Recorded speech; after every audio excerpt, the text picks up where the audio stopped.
നമസ്കാരം. ബിജൂസ് PSCയിലേക്ക് സ്വാഗതം. നമ്മൾ മോഡേൺ ഇന്ത്യൻ ഹിസ്റ്ററിയാണ് പറഞ്ഞു വരുന്നത്. കഴിഞ്ഞ ദിവസം ലാൽപാൽ ബാലിൽ മൂന്നാമത്തെ ആളിനെ കുറിച്ച് ഞാൻ പറയുമായിരുന്നു. ആദ്യത്തേത് ലാലാ ലജ്പത് റായ്, രണ്ടാമത്തെ ബിപിൻ ചന്ദ്ര പാൽ, മൂന്നാമത്തത് ബാലഗംഗാധര. അപ്പോൾ തിലകനെ കുറിച്ചാണ് കഴിഞ്ഞ ദിവസം നമ്മൾ ചർച്ച ചെയ്തത്. തിലകനെക്കുറിച്ച് പറഞ്ഞ് അവസാനിപ്പിച്ചത് തിലകൻ്റെ പുസ്തകങ്ങളുടെ പേര് പറഞ്ഞുകൊണ്ടാണ്. Gitarahasyam, Arctic home of Vedas, ഈ രണ്ട് പുസ്തകങ്ങൾ എഴുതിയത് തിലകനാണ്. അപ്പോൾ അതിൽ ആർട്ടിക് ഹോം ഓഫ് വേദാസ് എന്ന പുസ്തകത്തെക്കുറിച്ച് പറഞ്ഞപ്പോൾ വേദങ്ങൾ എഴുതിയ ആര്യന്മാരെ കുറിച്ചാണ് ആ പുസ്തകം പറയുന്നതെന്ന് പറഞ്ഞു. അപ്പോൾ വേദങ്ങൾ എഴുതിയത് ആര്യന്മാരാണ്. ആര്യന്മാർ ഇന്ത്യയിലേക്ക് വന്നത് ആർട്ടിക് പ്രദേശത്ത് നിന്നാണ് എന്ന് തിലകൻ പറയുന്നു എന്ന് പറഞ്ഞുകൊണ്ട് നമ്മളവിടെ നിർത്തി. അത് പൊതുവെ അംഗീകാരം കിട്ടിയിട്ടുള്ളൊരു സിദ്ധാന്തമല്ല എന്നും പറഞ്ഞു.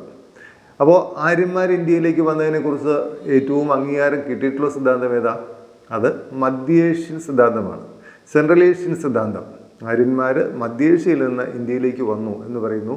മാക്സ് മുള്ളർ എന്ന പേരുള്ളൊരു ജർമ്മൻകാരനാണ് ആര്യന്മാർ ഇന്ത്യയിലേക്ക് വന്നത് മധ്യേഷ്യയിൽ നിന്നാണ് എന്ന് പറഞ്ഞത്.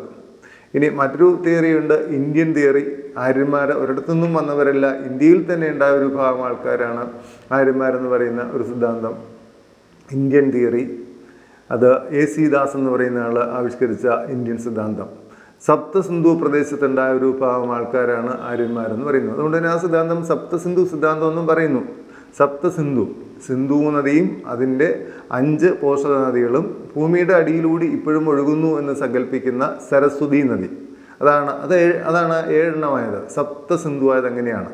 അപ്പോൾ സിന്ധുവിൻ്റെ 5 പോഷക നദികൾ ഝലം, ചിനാബ്, രവി, സത്ലജ്, ബിയാസ്, പിന്നെ സരസ്വതി, അങ്ങനെയാണ് 7 നദികൾ. അതാണ് സപ്തസിന്ധു സിദ്ധാന്തം അല്ലെങ്കിൽ ഇന്ത്യൻ സിദ്ധാന്തം പറയുന്നത്. അവിടെയാണ് ആര്യന്മാരുണ്ടായത് എന്ന് പറയുന്നു. ഇന്നത്തെ പഞ്ചാബ് സിന്ധ് സമതല പ്രദേശത്ത് വരുന്നത്.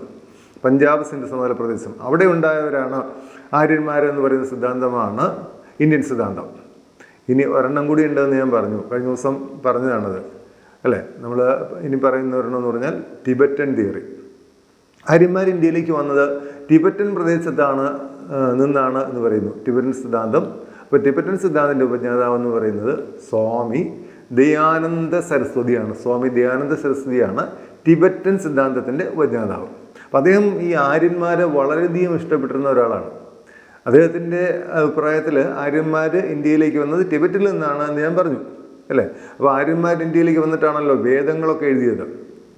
അപ്പോൾ ആ വേദങ്ങൾ എഴുതിയ ആര്യന്മാർ, വേദങ്ങൾ എഴുതിയ ആ കാലഘട്ടമാണ് ഇന്ത്യയിലെ ഏറ്റവും നല്ല കാലഘട്ടം എന്നൊക്കെയാണ് സ്വാമി ദയാനന്ദ സരസ്വതി പറയുന്നത്. അപ്പോൾ അതുകൊണ്ട് തന്നെ അദ്ദേഹം പറയുന്നു ബാക്ക് ടു ദി വേദാസ്, വേദങ്ങളിലേക്ക് മടങ്ങുക. വേദങ്ങൾക്കകത്ത് പറഞ്ഞിരിക്കുന്നു മഹത്തായ കാര്യങ്ങൾ, ബാക്ക് ടു ദി വേദാസ്, വേദങ്ങളിലേക്ക് മടങ്ങുക എന്ന് പറഞ്ഞു സ്വാമി ദയാനന്ദ സരസ്വതി. നമ്മൾ കഴിഞ്ഞ ദിവസം ഗീതയിലേക്ക് മടങ്ങുക, ഉപനിഷത്തിലേക്ക് മടങ്ങുക ഒക്കെ പറഞ്ഞതാണ്. ഇനിയിപ്പോൾ ഞാൻ വീണ്ടും പുറകോട്ട് പോകുന്നില്ല. അപ്പോൾ ഇവിടെ നമ്മൾ ദയാനന്ദ സരസ്വതിയിലേക്ക് തിരിച്ചു വരാം. അപ്പോൾ ആര്യന്മാരെ വളരെയധികം ഇഷ്ടപ്പെട്ടിരുന്ന അദ്ദേഹം ഒരു സംഘടന രൂപീകരിച്ചു 1875 മഹാരാഷ്ട്രയിൽ. 1875 ബോംബെയിൽ അദ്ദേഹം രൂപീകരിച്ച, മഹാരാഷ്ട്രയിലെ ബോംബെയിൽ അദ്ദേഹം രൂപീകരിച്ച ആ സംഘടനയുടെ പേര് ആര്യസമാജം. അപ്പോൾ ആര്യസമാജം എന്ന സംഘടന ആരംഭിച്ചു സ്വാമി ദയാനന്ദ സരസ്വതി 1875 ബോംബെയിൽ. ഇനി അദ്ദേഹം ഒരു പത്രം പ്രസിദ്ധീകരിച്ചിരുന്നു. അതിൻ്റെ പത്രത്തിൻ്റെ പേരെന്താ? ആര്യപ്രകാശ് എന്ന പത്രം പ്രസിദ്ധീകരിച്ചിരുന്നു സ്വാമി ദയാനന്ദ സരസ്വതി. ഇനി അദ്ദേഹത്തിൻ്റെ വളരെ ഫേമസ് ആയിട്ടുള്ളൊരു പുസ്തകമുണ്ട്. അദ്ദേഹത്തിൻ്റെ പുസ്തകത്തിൻ്റെ പേര് സത്യാർത്ഥ പ്രകാശ്. അപ്പോൾ ആര്യപ്രകാശ് എന്ന് പറയുന്ന അദ്ദേഹത്തിൻ്റെ പത്രം, സത്യാർത്ഥ പ്രകാശ് എന്ന് പറയുന്ന അദ്ദേഹത്തിൻ്റെ പുസ്തകം. അദ്ദേഹം ആരംഭിച്ച സംഘടനയുടെ പേര് ആര്യസമാജം. ഇനി അദ്ദേഹത്തിൻ്റെ വളരെ ഫേമസ് ആയിട്ടുള്ള എന്താ പറയുക, ഒരു വാക്യമുണ്ട്, സ്വരാജ്യ സ്വഭാഷ സ്വധർമ്മ. സ്വരാജ്യ സ്വഭാഷ സ്വധർമ്മ എന്ന് പറഞ്ഞത് സ്വാമി ദയാനന്ദ സരസ്വതിയാണ്. സ്വരാജ്യം അദ്ദേഹത്തിൻ്റെ സ്വന്തം രാജ്യം. അദ്ദേഹത്തിൻ്റെ സ്വന്തം രാജ്യം ഏതാ? ഇന്ത്യ. അദ്ദേഹം എന്ത് പറഞ്ഞു? ഇന്ത്യക്കാർക്ക് എന്ന് ആദ്യമായി പറഞ്ഞത് സ്വാമി ദയാനന്ദ സരസ്വതിയാണ്. ഇന്ത്യക്കാർക്ക്. ഇനി സ്വഭാഷ, അദ്ദേഹത്തിൻ്റെ ഭാഷ എന്തായിരുന്നു? ഹിന്ദിയെ ഇന്ത്യയുടെ ദേശീയ ഭാഷയാക്കണം എന്നാദ്യമായിട്ട് ആവശ്യപ്പെട്ടത് സ്വാമി ദയാനന്ദ സരസ്വതിയാണ്. അപ്പോൾ ഇന്ത്യക്കാർക്കെന്ന് പറഞ്ഞു, ഹിന്ദിയെ ഇന്ത്യയുടെ ദേശീയ ഭാഷയാക്കി മാറ്റണമെന്ന് പറഞ്ഞു. ഇനി സ്വധർമ്മ, അദ്ദേഹത്തിൻ്റെ ധർമ്മം, അദ്ദേഹത്തിൻ്റെ മതം ഹിന്ദുമതം. അദ്ദേഹം ഹിന്ദുമതത്തിൻ്റെ നവീകരണത്തിന് വേണ്ടി പ്രവർത്തിച്ചു. അക്കാലത്ത് ധാരാളം ഹിന്ദുക്കൾ മറ്റു മതങ്ങളിലേക്ക് പോകുന്നുണ്ടായിരുന്നു. മറ്റു മതങ്ങളിലേക്ക് പോകുന്നവരെ തിരിച്ച് ഹിന്ദുമതത്തിലേക്ക് കൊണ്ടുവരാൻ വേണ്ടി അദ്ദേഹം ഒരു പ്രസ്ഥാനം തന്നെ ആരംഭിച്ചു, ശുദ്ധി പ്രസ്ഥാനം. ആ ഹിന്ദുക്കളെ ഹിന്ദുമതത്തിലേക്ക് പരിവർത്തനം ചെയ്യിക്കുന്നതിന് വേണ്ടി സ്വാമി ദയാനന്ദ സരസ്വതി ആരംഭിച്ച പ്രസ്ഥാനമാണ് ശുദ്ധി പ്രസ്ഥാനം. ഇനി അക്കാലത്ത് ഇസ്ലാം മതത്തിലേക്കുള്ള പരിവർത്തനം പ്രോത്സാഹിപ്പിക്കാൻ വേണ്ടി ഒരു പ്രസ്ഥാനം ആരംഭിച്ചു. ഇസ്ലാം മതത്തിലേക്കുള്ള പരിവർത്തനം പ്രോത്സാഹിപ്പിക്കാൻ വേണ്ടി ആരംഭിച്ച പ്രസ്ഥാനമാണ് തബ്ലീഗ് പ്രസ്ഥാനം. തബ്ലീഗ് പ്രസ്ഥാനം ഇസ്ലാം മതത്തിലേക്കുള്ള പരിവർത്തനം പ്രോത്സാഹിപ്പിക്കാൻ വേണ്ടി ആരംഭിച്ച പ്രസ്ഥാനം. അത് മിർസാ ഗുലാം അഹമ്മദ് എന്ന് പറയുന്ന ആളാണ് ആരംഭിച്ചത്. മിർസാ ഗുലാം അഹമ്മദാണ് തബ്ലീഗ് പ്രസ്ഥാനം ആരംഭിച്ചത്. അപ്പോൾ ശുദ്ധി പ്രസ്ഥാനം ആരംഭിച്ചു സ്വാമി ദയാനന്ദ സരസ്വതി. അപ്പോൾ അദ്ദേഹം ഹിന്ദുമതത്തിൻ്റെ നവീകരണത്തിന് വേണ്ടി പ്രവർത്തിച്ച ആളാണല്ലോ. അതുകൊണ്ട് അദ്ദേഹത്തെ നമ്മൾ വിളിക്കാറുണ്ട് ഹിന്ദുമതത്തിലെ കാൽവിൻ. ഹിന്ദുമതത്തിലെ കാൽവിൻ എന്ന് വിളിക്കുന്നു, ഹിന്ദുമതത്തിലെ ലൂതർ എന്ന് വിളിക്കുന്നു, മാർട്ടിൻ ലൂതർ. ആരാ കാൽവിൻ? സ്വിറ്റ്സർലൻഡിൽ ക്രിസ്തുമതത്തിൻ്റെ നവീകരണത്തിന് വേണ്ടി പ്രവർത്തിച്ച ഒരാളാണ് ജോൺ കാൽവിൻ. അദ്ദേഹത്തിൻ്റെ പേരിലാണ് സ്വാമി ദയാനന്ദ സരസ്വതിയെ ഹിന്ദുമതത്തിലെ കാൽവിൻ എന്ന് വിളിച്ചത്. ഇനി അദ്ദേഹത്തെ വിളിച്ചു ഹിന്ദുമതത്തിലെ ലൂതർ, മാർട്ടിൻ ലൂതർ. ആരാ മാർട്ടിൻ ലൂതർ? അദ്ദേഹം ജർമ്മനിയിൽ മതനവീകരണ പ്രസ്ഥാനത്തിന് വേണ്ടി പ്രവർത്തിച്ച ഒരാളാണ് മാർട്ടിൻ ലൂതർ. ബൈബിളൊക്കെ ആദ്യമായിട്ട് ജർമ്മൻ ഭാഷയിലേക്ക് വിവർത്തനം ചെയ്തയാൾ മാർട്ടിൻ ലൂതർ. അപ്പോൾ ആ ലൂതറിൻ്റെ പേരിൽ നമ്മൾ സ്വാമി ദയാനന്ദ സരസ്വതി വിളിച്ചു ഹിന്ദുമതത്തിലെ ലൂതർ. ഇനി എന്താ സ്വാമി ദയാനന്ദ സരസ്വതിയുടെ യഥാർത്ഥ പേര്? സ്വാമി ദയാനന്ദ സരസ്വതിയുടെ യഥാർത്ഥ പേര് മൂലശങ്കര എന്നാണ്. സ്വാമി ദയാനന്ദ സരസ്വതിയുടെ യഥാർത്ഥ പേരാണ് മൂലശങ്കര. ഇനി അദ്ദേഹത്തിൻ്റെ ഗുരുവിൻ്റെ പേരെന്താ? സ്വാമി ദയാനന്ദ സരസ്വതിയുടെ ഗുരു, അദ്ദേഹത്തിൻ്റെ ഗുരുവിൻ്റെ പേര് വ്രജാനന്ദ. സ്വാമി ദയാനന്ദ സരസ്വതിയുടെ ഗുരുവിൻ്റെ പേരാണ് വ്രജാനന്ദ. അപ്പോൾ അദ്ദേഹത്തിൻ്റെ പേര് മൂലശങ്കര, ഗുരുവിൻ്റെ പേര് വ്രജാനന്ദ. അപ്പോൾ അദ്ദേഹം വേദങ്ങളിലേക്ക് മടങ്ങാൻ പറഞ്ഞ ആളാണ്, ആര്യ സമാജം ആരംഭിച്ച ആളാണ്, ആര്യപ്രകാശ് എന്ന പത്രം പ്രസിദ്ധീകരിച്ച ആളാണ്, അല്ലേ? സത്യാർത്ഥ പ്രകാശ് എന്ന പുസ്തകം എഴുതിയ ആളാണ് സ്വാമി ദയാനന്ദ സരസ്വതി. അപ്പോൾ അദ്ദേഹത്തെക്കുറിച്ച് PSC ചോദിക്കുമ്പോൾ ഇങ്ങനെ തന്നെയാവും ചോദിക്കുന്നത്. ഞാനീ പറഞ്ഞ ഒരു 3-4 ഫാക്ട് ഒരുമിച്ച് തന്നിട്ടായിരിക്കും ചോദിക്കുന്നത്. ഇതിനകത്ത് ശരിയല്ലാത്തത് ഏത്, തെറ്റായത് ഏത്, ഇങ്ങനെയൊക്കെ ആയിരിക്കാം ചിലപ്പോൾ ഓപ്ഷൻസ് തരുന്നത്, അല്ലേ? അപ്പോൾ എന്തായാലും സ്വാമി ദയാനന്ദ സരസ്വതിയെക്കുറിച്ച് പ്രധാനപ്പെട്ട കാര്യങ്ങളൊക്കെ നമ്മളിപ്പോൾ പറഞ്ഞു. അപ്പോൾ അദ്ദേഹം 1875 ആര്യ സമാജം സ്ഥാപിച്ചത്. അദ്ദേഹമാണ് ആര്യപ്രകാശ് എന്ന പത്രം പ്രസിദ്ധീകരിച്ചിരുന്നത്. അദ്ദേഹത്തിൻ്റെ പുസ്തകത്തിൻ്റെ പേര് സത്യാർത്ഥ പ്രകാശ്. അദ്ദേഹത്തിൻ്റെ യഥാർത്ഥ പേര് എന്താണ്? അദ്ദേഹത്തിൻ്റെ യഥാർത്ഥ പേര് നമ്മൾ പറഞ്ഞത് മൂലശങ്കര എന്നാണ്. അദ്ദേഹത്തിൻ്റെ ഗുരുവിൻ്റെ പേര് പറഞ്ഞത് വ്രജാനന്ദ എന്നാണ്. അദ്ദേഹത്തിൻ്റെ മുദ്രാവാക്യമാണ് സ്വരാജ്യ സ്വഭാഷ സ്വധർമ്മ എന്നത്. ഇനി ഈ സ്വരാജ് എന്ന പദം ആദ്യമായിട്ട് ഉപയോഗിച്ച ആൾ തന്നെ ആരാണ്? സ്വാമി ദയാനന്ദ സരസ്വതിയാണ്. ഓക്കെ, അപ്പോൾ ദയാനന്ദ സരസ്വതിയിൽ നമ്മൾ എവിടെ നിന്നാണ് എത്തിയത്? അദ്ദേഹമാണ് എന്ത് പറഞ്ഞതെന്ന് പറഞ്ഞിട്ടാ ടിബറ്റൻ തിയറി ആവിഷ്കരിച്ച ആളെന്ന് പറഞ്ഞുകൊണ്ടാണ്. ടിബറ്റൻ തിയറിക്ക് മുമ്പ് നമ്മൾ പറഞ്ഞത് ഇന്ത്യൻ തിയറിയാണ്. ഇന്ത്യൻ തിയറിക്ക് മുമ്പ് പറഞ്ഞതോ? ഇന്ത്യൻ തിയറിക്ക് മുമ്പ് നമ്മൾ പറഞ്ഞത് ശരിക്കും ആര്യന്മാർ ഇന്ത്യയിലേക്ക് വന്ന തിയറി ഏതാ? അതിനെക്കുറിച്ചാണ് പറഞ്ഞത്. അംഗീകരിച്ചിട്ടുള്ള തിയറി അതിനെക്കുറിച്ചാണ് പറഞ്ഞത്. അംഗീകരിച്ചിട്ടുള്ള ആ തിയറി ഏതാണ്? അത് നമ്മുടെ മാക്സ് മുള്ളറുടെ തിയറിയാണ്. മാക്സ് മുള്ളറുടെ തിയറി ഏതാണ്? അദ്ദേഹം പറഞ്ഞത് സെൻട്രൽ ഏഷ്യയിൽ നിന്നാണ് ആര്യന്മാർ ഇന്ത്യയിലേക്ക് വന്നതെന്നാണ്. അവിടേക്ക് എത്തിയത് എങ്ങനെയാണ്? തിലകനെ കുറിച്ച് പറഞ്ഞുകൊണ്ടല്ലേ? തിലകൻ്റെ തിയറിയിൽ നിന്ന് ആർട്ടിക് തിയറി. അപ്പോൾ തിലകനിലേക്ക് നമ്മൾ എവിടെ നിന്ന് വന്നു? തിലകനിലേക്ക് എത്തിയത് ലാൽപാൽ ബാലിനെ കുറിച്ച് പറഞ്ഞുകൊണ്ടാണ്, അല്ലേ? ലാൽപാൽ ബാലിലേക്ക് നമ്മൾ വന്നത് എവിടുന്ന? 1905 കോൺഗ്രസ് സമ്മേളനത്തിൽ നിന്നാണ്. 1905 കോൺഗ്രസ് സമ്മേളനത്തിൽ കോൺഗ്രസ് എന്ത് ചെയ്തു? ബംഗാൾ ദിനത്തിനെതിരെ ഒരു പ്രമേയം പാസ്സാക്കി, അല്ലേ? ബംഗാൾ ദിനത്തിനെതിരെ സ്വരാജ് പ്രസ്ഥാനം ആരംഭിക്കാൻ തീരുമാനിച്ചു. അവിടെ അധ്യക്ഷം വഹിച്ചു ഗോപാലകൃഷ്ണ ഗോഖലെ. അദ്ദേഹത്തിൻ്റെ ഒരു പ്രസ്ഥാനത്തെക്കുറിച്ച് പറഞ്ഞു, നമ്മൾ ഓർമ്മയുണ്ടാവും നിങ്ങൾക്ക്, അല്ലേ? നമ്മൾ പറഞ്ഞെന്താണ്? സർവൻസ് ഓഫ് ഇന്ത്യ സൊസൈറ്റി രൂപീകരിച്ചു Gopalakrishna Gokhale. Servants of God രൂപീകരിച്ചു ഖാൻ അബ്ദുൽ ഖാൻ. അവിടെ നിന്നാണ് വന്നത് servants of people. Servants of people എന്നാണ് ലാലിലേക്ക് വന്നത്, ലാലാ ലജ്റായിലേക്ക്. അങ്ങനെ നമ്മൾ പറഞ്ഞു വരുന്നത്. അപ്പോൾ നമ്മളൊരു ചങ്ങല പോലെയാണ് നമ്മൾ ഹിസ്റ്ററി ഇങ്ങനെ പറഞ്ഞു വരുന്നത്.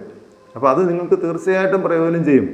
നിങ്ങൾ ഒരുപാട് കോഡുകളൊന്നും അന്വേഷിച്ച് പോകേണ്ടി വരത്തില്ല. നിങ്ങൾ ഈ ഒരു ഓർഡറിൽ തന്നെ പഠിച്ചു വെച്ചാൽ നിങ്ങൾ PSC പരീക്ഷ എഴുതാൻ വേണ്ടി ഹാളിൽ ചെന്നിരിക്കുമ്പോൾ കൃത്യമായി നിങ്ങളുടെ മനസ്സിലേക്ക് ഇത് എത്തും. ഓക്കെ, അപ്പോൾ ഞാൻ തിരിച്ച് 1906 പോവാണ്. 5 നമ്മൾ വന്നതേ 6 പോവാണ്. 6 കോൺഗ്രസ് സമ്മേളനത്തെക്കുറിച്ച് നമ്മൾ മുമ്പ് പറഞ്ഞിട്ടുണ്ട്. 6 കോൺഗ്രസ് സമ്മേളനത്തെക്കുറിച്ച് പറഞ്ഞത് ദാദാഭായ് നൗറോജിയെക്കുറിച്ച് പറഞ്ഞപ്പോഴാണ്. ദാദാഭായ് നൗറോജിയാണ് 1906 കോൺഗ്രസിൻ്റെ കൊൽക്കത്ത സമ്മേളനത്തിന് അധ്യക്ഷം വഹിച്ചത്. ആ സമ്മേളനത്തിൽ കോൺഗ്രസ് ഒരു പ്രമേയം പാസ്സാക്കിയതായിട്ട് നമ്മൾ പറഞ്ഞു. കോൺഗ്രസ് അവിടെയാണ് എന്ത് ചെയ്തത്? സ്വരാജ് എന്ന് പറഞ്ഞിട്ട് ആദ്യമായിട്ടൊരു പ്രമേയം പാസ്സാക്കിയത്. കോൺഗ്രസ് സ്വരാജ് എന്ന് പറഞ്ഞിട്ടൊരു പ്രമേയം പാസ്സാക്കിയത് 1906 കോൺഗ്രസിൻ്റെ കൊൽക്കത്ത സമ്മേളനത്തിലാണ്. 1906 കൊൽക്കത്ത സമ്മേളനത്തിൽ ആ പ്രമേയം പാസ്സാക്കുമ്പോൾ ദാദാഭായ് നൗറോജി പറയുന്നുണ്ട് സ്വരാജ്യം ഇന്ത്യയുടെ അവകാശമാണ് എന്ന്. സ്വരാജ്യം ഇന്ത്യയുടെ അവകാശമാണെന്ന് പറഞ്ഞത് ദാദാഭായ് നൗറോജിയാണ്. തിലകൻ പറഞ്ഞത് എന്താ? സ്വരാജ്യം എൻ്റെ ജന്മാവകാശമാണ്, ഞാനത് നേടുക തന്നെ ചെയ്യുമെന്നാണ്. ഇനി 1906 നമുക്ക് ഇന്ത്യയിൽ മറ്റൊരു സംഘടന ഉണ്ടായതിനെക്കുറിച്ച് കൂടി പറയാം. 1906 ഇന്നത്തെ ബംഗ്ലാദേശിൻ്റെ തലസ്ഥാനമായ ഢാക്ക, 1906 ഇന്നത്തെ ബംഗ്ലാദേശിൻ്റെ തലസ്ഥാനമായ ഢാക്കയിൽ ഒരു പുതിയ സംഘടന ഇന്ത്യയിൽ ഉണ്ടാകുന്നു, മുസ്ലിം ലീഗ്. 1906 ആരായി മുസ്ലിം ലീഗ് രൂപീകരിച്ചത്? ആഘാ ഖാൻ, സലീമുള്ള, മൊഹസിൻ ഉൽ മുൽക്ക്, ഇങ്ങനെ 3 പേര് ചേർന്നിട്ടാണ് മുസ്ലിം ലീഗ് എന്ന സംഘടന രൂപീകരിക്കുന്നത്. ആഘാ ഖാൻ, സലീമുള്ള, മൊഹസിൻ ഉൽ മുൽക്ക്. ഓക്കെ, ഈ 3 പേരുടെ പേര് കൃത്യമായി ഓർത്തു വയ്ക്കുക. കാരണം 4മതൊരു പേര് കൂടെ ചേർത്ത് തന്നിട്ട് ചോദിക്കും മുസ്ലിം ലീഗിൻ്റെ രൂപീകരണത്തിൽ പങ്കെടുക്കാത്തതാണ്. ആഘാ ഖാൻ, സലീമുള്ള, മൊഹസിൻ ഉൽ മുൽക്ക്, മുഹമ്മദ് അലി ജിന്ന, ഇങ്ങനെയായിരിക്കും ഓപ്ഷൻ തരുന്നത്. നമ്മൾ ഒരിക്കലും വിചാരിക്കില്ല ജിന്ന മുസ്ലിം ലീഗിൻ്റെ ആദ്യ സമ്മേളനത്തിൽ പങ്കെടുത്തില്ല എന്ന് വിചാരിക്കില്ല. കാരണം മുസ്ലിം ലീഗ് എന്ന് പറയുമ്പോൾ നമുക്ക് പെട്ടെന്ന് ഓർമ്മ വരുന്ന പേര് തന്നെ ആരുടെയാണ്? ജിന്നയുടെ പേരാണ് അല്ലേ. അതുകൊണ്ട് തന്നെ ജിന്ന ആദ്യ സമ്മേളനത്തിൽ പങ്കെടുത്തില്ല എന്ന് വിചാരിക്കത്തേയില്ല. ആ സമയത്തൊക്കെ ഈ മുസ്ലിം ലീഗ് രൂപീകരിക്കുന്ന സമയത്ത് ജിന്ന കോൺഗ്രസ്സുകാരനാണ്, കോൺഗ്രസിൻ്റെ സജീവ പ്രവർത്തനമായിരുന്നു ജിന്ന വളരെ പിന്നെയാണ് കോൺഗ്രസിന് മുസ്ലിം ലീഗിലേക്ക് വരുന്നത്. അവിടെ മുസ്ലിം ലീഗിലേക്ക് വരുന്ന ജിന്ന മുസ്ലിം ലീഗിൻ്റെ സർവ്വതുമായി തീരുന്നു, എല്ലാമായി തീരുന്നു. അവസാനം ജിന്ന വിചാരിച്ചിട്ടാണ് പാകിസ്ഥാൻ കൊണ്ടുപോകാൻ പറ്റിയത്. കാരണം ഇന്ത്യക്ക് സ്വാതന്ത്ര്യം കിട്ടാറാകുന്ന സമയത്ത് ജിന്നെ ഒഴികെയുള്ള മിക്കവാറും മുസ്ലിം ലീഗ് നേതാക്കന്മാരുടെ അഭിപ്രായത്തിലൊക്കെ മാറ്റം വന്നു. എത്രയും പെട്ടെന്ന് ഇന്ത്യ സ്വതന്ത്രമായാൽ മതി, മുസ്ലിങ്ങൾക്ക് മതിയായ പ്രാതിനിധ്യം എല്ലാ രംഗത്തും കിട്ടിയാൽ മതി എന്നൊരു അഭിപ്രായക്കാരായി മാറി കുറേയെങ്കിലും മുസ്ലിം ലീഗിൻ്റെ ആൾക്കാർ, നേതാക്കന്മാർ. പക്ഷെ ജിന്ന പാകിസ്ഥാനും കൊണ്ടേ പോവുള്ളൂ എന്ന് പറഞ്ഞ് നിൽക്കുമായിരുന്നു. ജിന്നയുടെ ആ കൊണ്ടുപോകൽ നമുക്കറിയാം, അതിൻ്റെ ഫലമൊക്കെ എന്തൊക്കെയായിരുന്നു എന്നുള്ള കാര്യം. ഓക്കെ, അപ്പോൾ എന്തായാലും ജിന്നയാണ് നമ്മൾ പാകിസ്ഥാൻ്റെ പിതാവ് എന്ന് വിളിക്കുന്നത് അല്ലേ. പാകിസ്ഥാൻ്റെ പിതാവ്, ഫാദർ ഓഫ് പാകിസ്ഥാൻ എന്നറിയപ്പെടുന്ന മുഹമ്മദ് അലി ജിന്ന. അപ്പോൾ പാകിസ്ഥാൻ്റെ പിതാവ് എന്നറിയപ്പെടുന്ന ജിന്ന തന്നെയാണ് പാകിസ്ഥാൻ്റെ ആദ്യ governor general, first governor general of Pakistan. അപ്പോൾ ആദ്യകാലത്ത് ഇന്ത്യയിലെ ഹിന്ദുക്കളെയും മുസ്ലിങ്ങളെയും ഒരുമിച്ച് കൊണ്ടുപോകണമെന്ന് ആഗ്രഹിച്ചിരുന്ന ആളാണ് ജിന്ന. അപ്പോൾ അതുകൊണ്ട് തന്നെ ജിന്നയെ ഹിന്ദു മുസ്ലിം ഐക്യത്തിൻ്റെ പ്രവാചകൻ എന്നാണ് സരോജിനി നായിഡു വിശേഷിപ്പിച്ചത്. ജിന്നയെ ഹിന്ദു മുസ്ലിം ഐക്യത്തിൻ്റെ പ്രവാചകൻ എന്ന് വിശേഷിപ്പിച്ചു സരോജിനി നായിഡു. അതുപോലെ നമുക്ക് പറയാം ജിന്നയാണ് ഗാന്ധിജി ക്വിറ്റ് ഇന്ത്യ എന്ന മുദ്രാവാക്യം മുന്നോട്ട് വയ്ക്കുമ്പോൾ ഡിവൈഡ് ആൻഡ് ക്വിറ്റ് എന്ന് പറയുന്നത്. അപ്പോൾ ഗാന്ധിജി ക്വിറ്റ് ഇന്ത്യ എന്ന് പറയുന്നു, ജിന്ന പറയുന്നു ഡിവൈഡ് ആൻഡ് ക്വിറ്റ്, വിഭജിച്ച് ഇന്ത്യ വിടുക.